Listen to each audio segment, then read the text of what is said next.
A primeira turma do STF ouviu hoje as testemunhas de defesa de Mauro Cid, um dos integrantes do núcleo crucial da articulação para o golpe de Estado que manteria Jair Bolsonaro no poder. Uma carreira militar pautada pela obediência hierárquica e sem envolvimento político partidário. Foi assim que as testemunhas indicadas pela defesa do tenente-coronel Mauro Cid definiram o ex-ajudante de ordens de Jair Bolsonaro. Dos 8 militares escolhidos, apenas o general Flávio Alvarenga Filho não se apresentou ao Supremo e acabou dispensado de depor.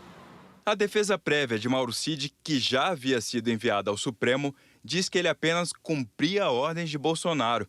Ele era um porta-voz e não tratava de ruptura institucional. O principal depoimento do dia foi do general Júlio César de Arruda. Ele foi o primeiro comandante do exército do presidente Lula e estava no comando da força no dia dos ataques de 8 de janeiro. Ele evitou responder questões polêmicas e, em vários momentos, disse que não se lembrava de conversas com Mauro Cid, como se tratou da invasão da Praça dos Três Poderes ou da morte de autoridades. O relator Alexandre de Moraes questionou por que o general não cumpriu a ordem de prisão imediata emitida pelo próprio ministro contra os manifestantes que retornavam da Praça dos Três Poderes para o acampamento em frente ao QG do Exército no dia 8 de janeiro de 2023. O senhor proibiu a retirada e, dedo em riste, teria dito, abre aspas, o senhor sabe que a minha tropa é um pouco maior que a sua, né? Fecha aspas. A ordem judicial acabou sendo cumprida só na segunda de manhã. Isso ocorreu, general? O general respondeu.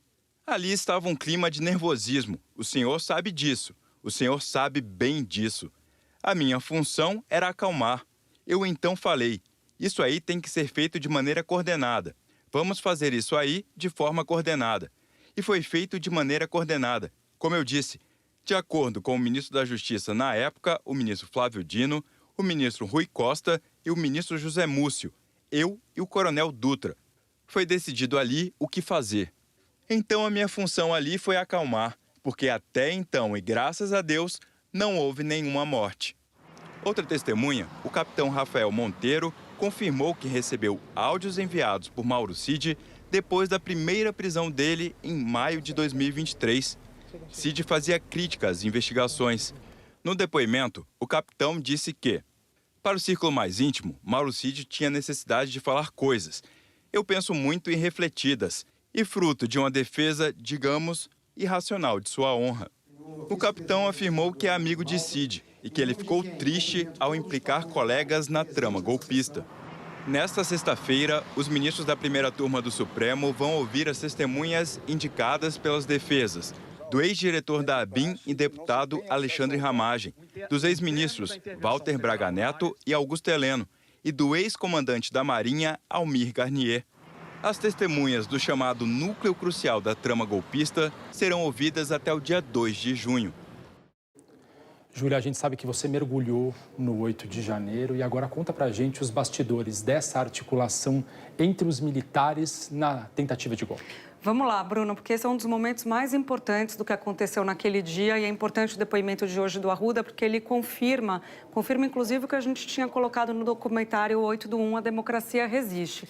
O que aconteceu naquele dia? Intervenção na segurança pública do Distrito Federal. A PM sobe, gente, em direção ao acampamento onde estavam os golpistas. Vai entrar para fazer as prisões em flagrantes. O Exército se põe na frente, diz não vai entrar, coloca tanques, inclusive. Se cria um impasse. Naquele momento, o comandante militar do Planalto pega o telefone e conversa com o presidente da República. O presidente disse, tem que entrar e prender todo mundo.